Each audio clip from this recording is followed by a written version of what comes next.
Les bêtises de la République démocratique du Congo. Tu ne sais pas conduire, mais tu as un permis national de conduire avec validité de 5 ans. Tu apprends à conduire alors que tu as déjà ton permis de conduire. Beaucoup de véhicules arrivent neufs, ils circulent et s'amortissent complètement en République démocratique du Congo sans jamais avoir possédé un seul document.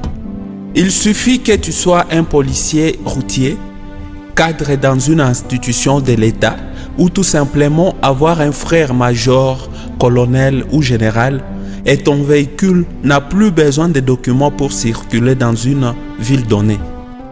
70% des maisons en matériaux durables ne paient pas les impôts à cause de la paresse de l'État. Ici, je parle des impôts fonciers et des impôts sur le revenu locatif.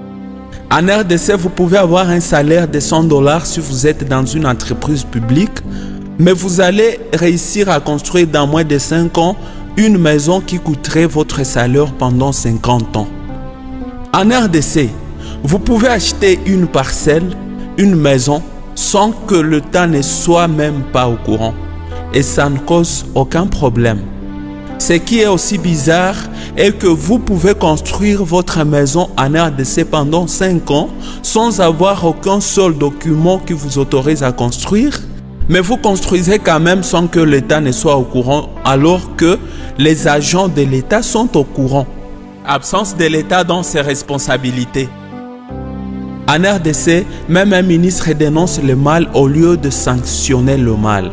La RDC est l'un des pays où le chômage bat les records, mais la communication coûte plus cher que dans des pays stables. En RDC, on ne fabrique pas de téléphones, mais on fait payer l'argent de la protection des téléphones. Et une fois perdre votre téléphone, vous n'avez nulle part où aller demander les informations de votre téléphone perdu et pour lesquels vous avez payé de l'argent. En RDC, vous pouvez être élu député national, député provincial et sénateur, les 3 à la fois. Une bonne façon de commercialiser la politique. Si vous cherchez des écoles et des universités où l'on n'échoue jamais, venez en RDC, le pays où vous pouvez passer des années sans aucune pièce d'identité alors que vous êtes étranger, c'est en RDC. La RDC, c'est le pays où les gens parlent la même dialecte, mais se considèrent ne pas être les mêmes. Tribalisme dans les tribalismes. En RDC, ça n'inquiète personne que les bars et les discothèques fonctionnent 24 heures sur 24, que les églises naissent comme des champignons, que les écoles ne puissent respecter aucun critère d'existence, que les véhicules s'arrêtent, garent ou se réparent n'importe où. En RDC, c'est normal que la Régideso et la SNEL vous envoient une facture d'eau ou d'électricité alors que vous n'aviez bénéficié d'aucun seul jour de leur service pendant tout un mois. C'est aussi normal que vous ayez une dette d'eau et d'électricité de 5 ans. Bizarrement, en RDC, tout se détourne et c'est l'État qui crie au lieu de changer son système. Projet 100 jours, détournement.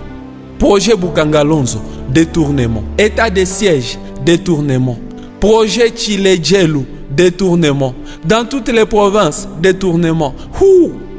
C'est irresponsable de faire toujours la même chose et s'attendre aux résultats différents. L'État congolais doit agir autrement.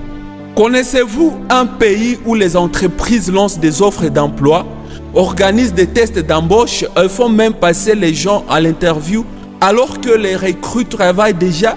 Venez en RDC. Chez nous, on n'a pas besoin de votre savoir pour travailler. On a plutôt besoin de votre parenté ou de votre familiarité avec le chef.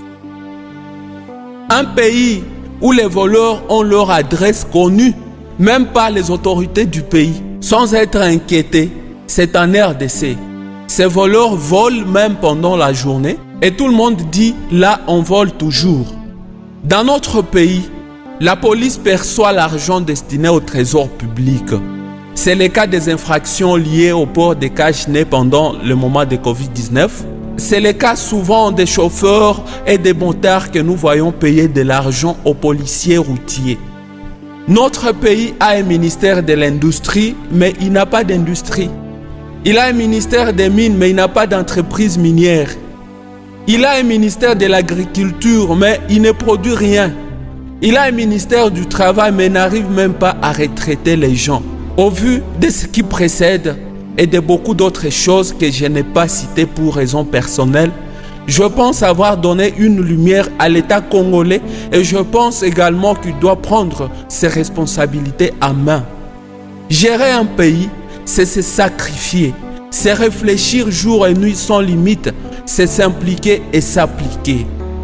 J'aime la RDC et je prie que Dieu change les choses dans ce pays. Que nous puissions changer parce que les changements, c'est l'action, c'est la volonté, c'est l'engagement, c'est l'implication. Moi, c'est Amani Bugondo Landry.